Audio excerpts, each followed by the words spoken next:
Okay, so what is metering? Let's just talk about metering for a second, okay? If you're new here, hi, I'm Robin from Robin O'Brien Photography and Robin's Academy, and I'm simply here to help you learn how to use the goddamn camera. We'll get to taking photos you're proud to share later, okay? We're just going to learn how to push buttons for today, okay? Right, so metering, what is it? Okay, so quite literally there is a special piece of technology within your camera that determines how much light there is. Setting your metering mode basically tells the computer in your camera which bit of the picture on the sensor that it wants to take into consideration in determining how much light there is. Okay, this will then show like this to tell you whether you are underexposed or overexposed. Okay, it can get a little bit tricky, so I really want to break this down for you. Okay, so first thing first, okay, basically when you look through your viewfinder, you'll have something that looks like this, and this line really helps you break that down. Okay, so it takes basically a reading, and it can be reflective or incident reading. Okay, reflective basically means how much light is coming off the surface of an object. Okay, and incident metering is a more accurate type of metering, and it's used to measure things like when you're indoors or in darker situations. Okay, and different cameras use it slightly differently. Okay, there are 4 different types of metering. Okay, stay with me. We're good. We're going to do this.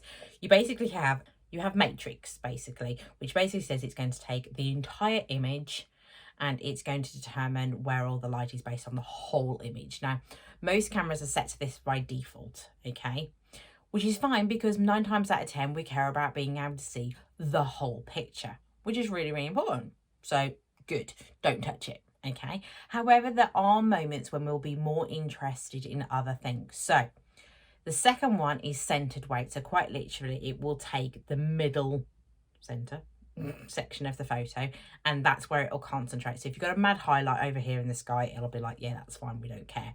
But it'll take the main subject because that was where it thinks you're focusing on. Okay, which then brings you into a smaller circle, which is known as partial. Okay, and it will take a partial reading of that photo. Now, for those who want to do something that's slightly more complex, you can have an even smaller hole, which is called spot metering. Okay, and spot metering, quite literally, if you're outdoors and you want to make sure that the person, your subject, is immaculately lit, and make sure that's completely unmasked, but you only care about that thing, you don't care about the scene around it, then you would go with spot metering. Partial metering, so the bigger circle, not the whole thing, the bigger circle, is best used when you're shooting something that has both shadows and highlights. Okay, so when you're standing in front of a window, okay, and you're going to have the shadows, but you're also going to have the highlights, then a partial metering, it will particularly help you on that particular thing. Okay, you're still with me?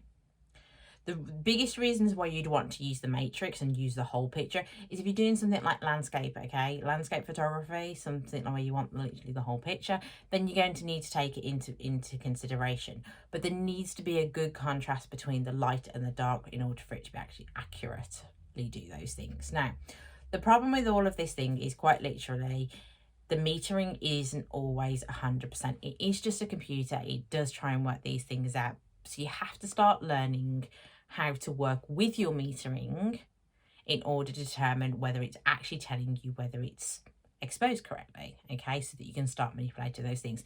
And that's where something like exposure compensation comes in. Okay, so you can quite literally just turn around and say, yep, this is where you think the exposure is. We're actually just going to open that bubble up a little bit so that we've got more things, and it's going to take a darker picture and it's going to take a lighter picture, and then I'll put it all together so that we've got darker bits and lighter bits, and it composites basically. If you don't trust your computer in your camera, then obviously you can determine that you want to use an external meter, and that's perfectly fine too. There's nothing wrong with that. Lots of photographers choose to do it that way because they get the exact f-stop of light that's being broadcast back. However, for the day-to-day of what people do, I would simply say it's okay to put it in matrix. It's okay to put it in partial if you're doing something slightly more intense, but only use spot on particular times, okay? Because it will ignore the rest of the photo. So you need to take over that control to make sure that you understand what's going on. So matrix is fine, partial is fine, but it's important that you understand the differences, okay? If in doubt, just whack it into matrix, okay? There's nothing wrong with doing that and leave it there. But just bear in mind that it's taking the whole picture into account, okay? Not just the bit that you think it's focusing on. Head hurt yet? Yeah, don't worry. Sometimes I feel that way too. So the general rule of thumb is matrix is for everyday photography that you're going around and you get yourself into matrix. For even simple things, then pop yourself into center. If you've got particularly highlighted situation and you want to really get that down and you don't want no clipping, then pop yourself into that proper little partial, okay, into the centered. And that's spot highlighting for those bright and airy style photos, okay? So if you don't mind blowing out that background because you've got that one particular bit just where you want it, then that's fine. There is also a trick with spot that you can meter for the background to silhouette out your subject, but that's a different tutorial. Don't worry about that right now. So there are a couple of exceptions to the rule, but right now, just think of it as that simple. Questions, drop them down below. I'm more than happy to help. The biggest thing when it comes to changing your metering is so on a box standard, pop myself into manual actually. Manual metering you can only change in P or manual. So all you do is pop yourself into this and you will see a symbol like that, and then you can just decide which one you want. Pictures kind of help a little, okay? And you just change it over and then it will do that particular one. Nice and simple. Don't let it stress you out. For some people, they do just whack it into this unless they find certain circumstances, and there's nothing wrong with that.